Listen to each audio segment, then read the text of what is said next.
Hi friends, എല്ലാവരും സുഖമായിട്ടിരിക്കുന്നു വിചാരിക്കുന്നു. അപ്പോൾ 1-2 ദിവസത്തെ ഇടവേളയ്ക്ക് ശേഷം പുതിയൊരു ഇൻഫോർമേറ്റീവ് വീഡിയോ ആയിട്ട് ഇന്ന് ഞാൻ വന്നിരിക്കുകയാണ്. അപ്പോൾ എല്ലാവർക്കും ഓൾ ഇൻ ഓൾ യു കെയുടെ പുതിയൊരു വീഡിയോയിലോട്ട് സ്വാഗതം. ഇന്നത്തെ വീഡിയോ യു കെയിലെ പാർക്കിംഗ് പെർമിറ്റിനെ കുറിച്ചാണ്. യു കെയിലെ കൗൺസിലിൻ്റെ പാർക്കിംഗ് പെർമിറ്റ് ഇല്ലാണ്ട് നമുക്കിവിടെ വണ്ടി പാർക്ക് ചെയ്യാൻ പറ്റില്ല, നമുക്ക് എല്ലാവർക്കും അറിയുന്ന കാര്യമാണ്. സോ അതിനെ സംബന്ധിക്കുന്ന ഒരു ക്വിക്ക് ഇൻഫർമേഷൻ ആണ് ഇന്ന് നമ്മൾ വീഡിയോയിലൂടെ ഷെയർ ചെയ്യാൻ വേണ്ടിയിട്ട് ഉദ്ദേശിക്കുന്നത്. യു കെയിൽ നമ്മുടെ വീട്ടിൽ ഗസ്റ്റുകൾ വരുമ്പോഴത്തേക്കിന് എവിടെ വണ്ടി പാർക്ക് ചെയ്യും എന്നൊരു കൺഫ്യൂഷൻ എല്ലാവർക്കും വരാൻ ചാൻസ് ഉണ്ട്. നിങ്ങൾ പാർക്കിംഗ് പെർമിറ്റ് ഇല്ലാത്ത ഒരാളാണെന്നുണ്ടെങ്കിൽ ഡെഫിനറ്റ്ലി നിങ്ങൾ ഈ ഒരു സിനാരിയോ ഫേസ് ചെയ്തിട്ടുണ്ടായിരിക്കും.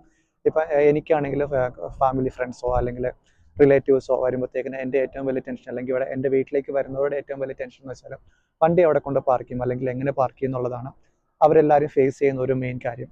ഇനിയിപ്പോൾ നിങ്ങൾ പാർക്കിംഗ് പെർമിറ്റ് ഉള്ള ഒരാളാണെങ്കിൽ കൂടി നിങ്ങൾക്കും ഈ ഒരു സിനാരിയോ ഫേസ് ചെയ്തിട്ടുണ്ടായിരിക്കുക. ഈ ഒരു അഡീഷണൽ ആയിട്ട് വരുന്ന ഗസ്റ്റിൻ്റെ വണ്ടി നമ്മൾ എങ്ങനെയാണ് പാർക്ക് ചെയ്യുക, എവിടെയാണ് പാർക്ക് ചെയ്യുക തുടങ്ങിയ കാര്യങ്ങളൊക്കെ നമുക്കൊരു കൺഫ്യൂഷൻ ഉണ്ട്. സോ ഈ വീഡിയോയിലൂടെ നമ്മൾ പറയാൻ പോകുന്നത് നമുക്ക് കുറച്ച് മണിക്കൂർ നേരത്തേക്ക് 2-3 മണിക്കൂർ നേരത്തേക്ക് നമുക്ക് ടെമ്പററി ആയിട്ട് കൗൺസിൽ അലോട്ട് ചെയ്തിട്ടുള്ള ഏരിയകളിൽ നമുക്ക് എങ്ങനെ വണ്ടി പാർക്ക് ചെയ്യാം എന്നുള്ള കാര്യമാണ് നമ്മൾ ഇന്നത്തെ വീഡിയോയിലൂടെ ഷെയർ ചെയ്യാൻ വേണ്ടി പോകുന്നത്. സോ ഫ്രണ്ട്സ്, ഈ പാർക്കിംഗ് മെഷീനാണ് നമ്മളെ പാർക്ക് ചെയ്യാൻ വേണ്ടി ഹെൽപ്പ് ചെയ്യാൻ വേണ്ടി പോകുന്നത്. അപ്പോൾ നമുക്ക് നോക്കാം എന്തൊക്കെ ഡീറ്റെയിൽസ് ആണ് ഇതിനകത്ത് കൊടുത്തിട്ടുള്ളത്. നമുക്ക് അടുത്തോട്ട് എന്നിട്ട് നോക്കാം. സോ അപ്പോൾ ഇതിനെ സംബന്ധിക്കുന്ന ഡീറ്റെയിൽസ് എല്ലാം ഇവിടെ കൊടുത്തിട്ടുണ്ട്. നിങ്ങൾക്ക് 1 മണിക്കൂറാണ് പാർക്ക് ചെയ്യേണ്ടതെങ്കിൽ 2 പൗണ്ടാണ്, 2 മണിക്കൂറാണെങ്കിൽ 3.5 പൗണ്ടാണ് തുടങ്ങിയ കാര്യങ്ങളെല്ലാം ഇവിടെ പറഞ്ഞിട്ടുണ്ട്. മാക്സിമം എത്ര മണിക്കൂറാണ് ഇവിടെ വണ്ടി ഇടാൻ പറ്റുന്നത്, ഈ ഒരു പാർക്കിംഗ് മെഷീനോട് ചേർന്നിട്ടുള്ള കാര്യങ്ങളെല്ലാം പറഞ്ഞിട്ടുണ്ട്.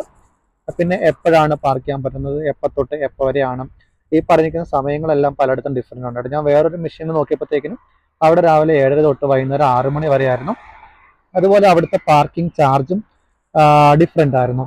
പിന്നെ എന്തൊക്കെ ടൈപ്പ് ഓഫ് കോയിൻസ് ആണ് അക്സെപ്റ്റ് ചെയ്യുന്നത്, അതായത് 5 pence തൊട്ട് 2 പൗണ്ട് വരെയുള്ള കോയിൻസ് ഇതിനകത്ത് അക്സെപ്റ്റ് ചെയ്യുന്നുണ്ട്.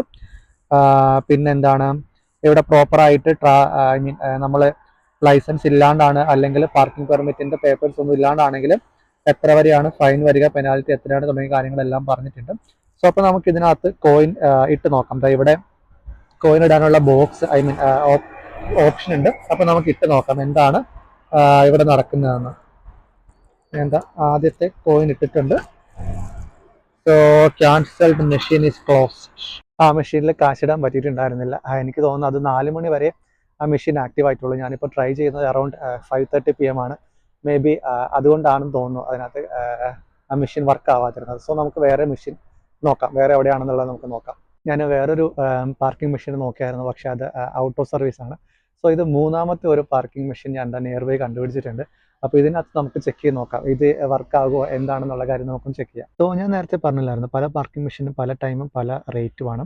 ഇവിടെ നമുക്ക് 7:30 AM തൊട്ട് 6 PM വരെ നമുക്ക് പാർക്ക് ചെയ്യാം. അപ് ടു 2 hours ആണെങ്കിൽ ഇവിടെ 2 pounds ആണ്, 3 hours 2.5 ആണ്.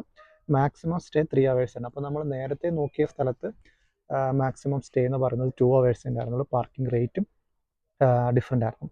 സോ നമുക്ക് ഇതിനകത്ത് കോയിൻ ഇൻസേർട്ട് ചെയ്തിട്ട് നോക്കാം എന്താണ് കാണിക്കുക എന്നുള്ളത്.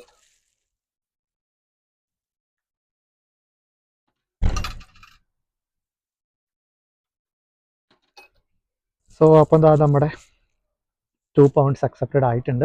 നമുക്കിനി അടുത്ത ഒന്ന് ചെക്ക് നോക്കാം. അപ്പോൾ ഇതാ നമ്മുടെ ഇത് അക്സെപ്റ്റ് ആയിട്ടുണ്ട്.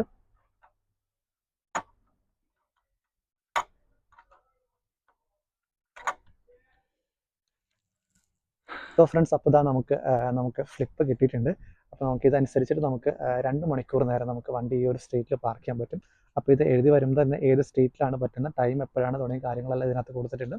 അപ്പോൾ ഈ സ്ലിപ്പ് നിങ്ങളുടെ വണ്ടിയുടെ ചില്ലിനോട് ചേർന്ന് ഡാഷ്ബോർഡിൽ കാണാൻ പറ്റുന്ന രീതിയിൽ നിങ്ങൾ പ്ലേസ് ചെയ്യാം. സോ അവർ ഫ്രീക്വൻ്റ്ലി ചെക്കിങ്ങിന് വരുന്ന ഏരിയാസ് ആണ് ഇത്. ഇവിടെ വരുമ്പോഴത്തേക്കിന് ഈ ഒരു സ്ലിപ്പ് കാണുമ്പോഴത്തേക്കിന് ആ ടൈമിംഗ് ഒക്കെ അവർ നോക്കിയതിന് ശേഷം നിങ്ങൾക്ക് ഫൈൻ വരാണ്ട് നിങ്ങളെ ഈ ഒരു സ്ലിപ്പ് ഹെൽപ്പ് ചെയ്യുന്നതായിരിക്കും. സോ ഇന്നത്തെ വീഡിയോ എല്ലാവർക്കും യൂസ്ഫുൾ ആയി കാണുമെന്ന് വിചാരിക്കുന്നു. അപ്പോൾ ഇനിയും പുതിയൊരു ഇൻഫോർമേറ്റീവ് വീഡിയോ ആയിട്ട് വീണ്ടും കാണുന്നതുവരെ ബൈ ഫ്രണ്ട്സ്, ടേക്ക് കെയർ.